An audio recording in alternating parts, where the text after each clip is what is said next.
Rivian just quietly changed everything. Here's what you missed. Most weeks, news moves fast, but every once in a while, something shifts quietly. So quietly that if you blink, you miss how much actually changed. This week was one of those moments. At first glance, it looked like a normal stretch of updates, a few corporate announcements, some testing footage, a feel-good story or two. Nothing explosive, nothing headline-grabbing. But when you line everything up side by side, a very different picture starts to form. Behind the scenes, Rivian made moves that directly affect employees, early supporters, long-term strategy, and the future of its most important vehicle yet. Some of those moves inspire confidence, others raise uncomfortable questions, and a few land squarely in the gray area where progress and trust collide. So let's slow everything down and actually unpack what happened, because taken together, these aren't random updates, they're signals, and they matter more than they might seem. Layoffs versus expansion. What's really going on? Let's start with the biggest contradiction of the week. On June 23rd, Rivian released an optimistic update outlining the expansion of its U.S. manufacturing footprint. The message was clear and intentional: growth, stability, long-term commitment. The update highlighted a growing workforce, deeper investment in local communities, and ambitious scaling plans tied directly to the R2. It was framed as a moment of momentum, a company building its foundation for the next chapter. On paper, it was everything you want to hear: jobs, innovation, domestic manufacturing, forward motion. But just 3 days later, a very different headline appeared. Rivian had laid off roughly 140 employees, about 1% of its workforce. Most of those affected were salaried manufacturing staff. The stated reason? Improving operational efficiency ahead of the R2 launch, currently targeted for 2026. Now, let's be clear about something up front. Layoffs, especially at this scale, are not unusual in manufacturing or in companies preparing for major product transitions. From a purely operational standpoint, this kind of adjustment can be logical, even necessary. But timing matters. When an expansion announcement and workforce reductions land in the same week, it creates a disconnect that's hard to ignore. On one hand, Rivian is publicly celebrating growth and community investment. On the other, real people are suddenly without jobs. Even if those workers are encouraged to apply for other roles internally, the emotional and practical impact is immediate.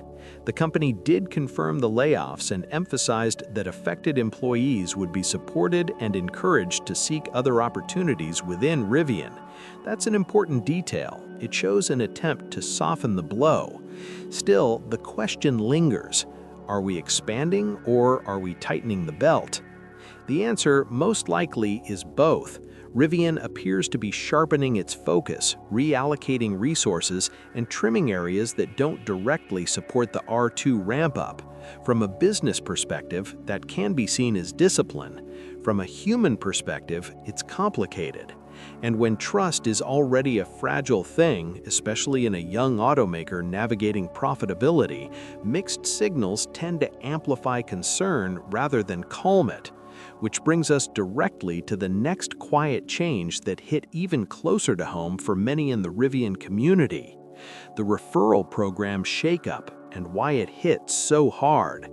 Without much warning, Rivian made a significant change to its referral program. No announcement, no explanation, no transition period. Until now, the system was straightforward. Use someone's referral link, and both the buyer and the referrer received a $500 credit toward the gear shop or R1 shop. Simple, transparent, fair. But more than that, it mattered. That incentive wasn't just a bonus, it helped sustain the creators, educators, and community members who spent years answering questions, troubleshooting problems, sharing ownership experiences, and advocating for Rivian long before it was mainstream. That kind of grassroots support doesn't happen by accident. It's built slowly through trust and consistency. The referral rewards acknowledged that contribution. Now, that structure has been replaced by a tiered system where the more referrals someone generates, the less each individual referral is worth. Think about that for a moment. The people who have contributed the most, the ones who helped educate thousands of future owners, are now rewarded less per referral than someone who shares a link once or twice. It feels backwards. Instead of loyalty compounding, it diminishes. And that's why this change landed so poorly with the community.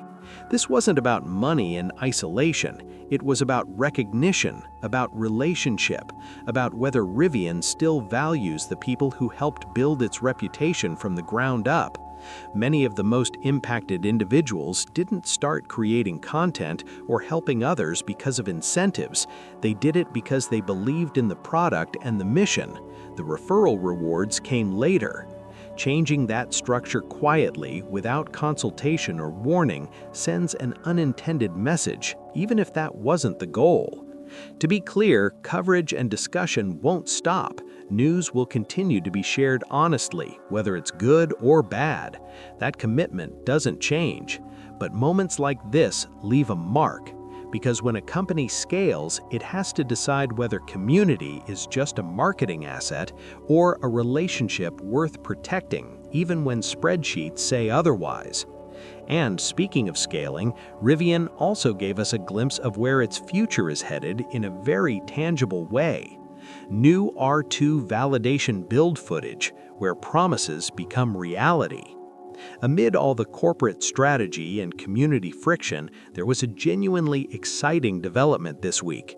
New footage dropped showing one of the first R2 validation builds undergoing serious testing. Not a render, not a concept, not a polished promotional clip. Real hardware, real stress, real engineering work. The vehicle was strapped into an automotive chassis road simulator, a machine designed to compress years of real-world abuse into the matter of weeks. Think of it as a treadmill for vehicles, where every vibration, impact, and load scenario can be precisely controlled and repeated. This is where vehicles earn their credibility. Engineers use these simulators to fine-tune ride quality, chase down elusive noises, identify weak points, and push components far beyond what most owners will ever experience. It's brutal testing by design. For an EV like the R2, this phase is especially critical. New battery layouts, new drivetrain configurations, new suspension geometry, all of it introduces variables that have to work together seamlessly.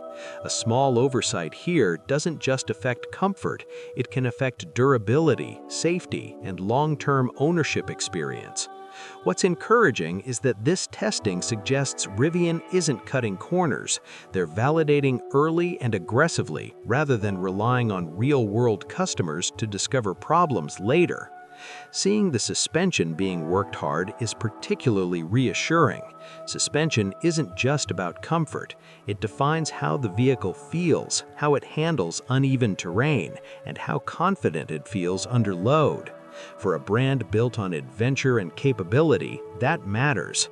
And perhaps most importantly, this footage represents progress that can't be faked. You can delay marketing, you can adjust timelines, but validation testing like this only happens when a program is moving forward in a real, measurable way. This isn't hype, it's work. And there's more happening behind the scenes with the R2 than just lab testing. A deeper look at the R2 testing program. Beyond the simulator footage, we're also learning more about the broader R2 validation strategy. Rivian plans to have around 100 R2s actively testing on public roads. That's a substantial fleet for this stage of development and signals a serious commitment to real-world data collection. This is also the first time we've seen an R2 validation build actually driving, not just being assembled or tested in controlled environments. That matters because road testing reveals things labs can't fully replicate: weather variability, traffic conditions, real-world wear, human behavior. Each mile logged helps refine software, improve reliability, and surface issues before mass production begins. As more of these vehicles hit public roads, sightings will increase, and with them, a clearer picture of how close Rivian is truly to delivering on its promises. But the R2 story doesn't stop with the vehicle itself. A quieter, less flashy development may have even bigger long-term implications.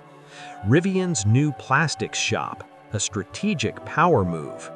At first glance, a photo of a partially completed factory building doesn't seem like headline material.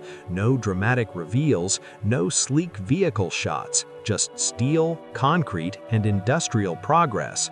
But this update deserves more attention than it's getting. Rivian is bringing plastics manufacturing in-house.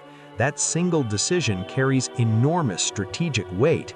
By controlling plastic production internally,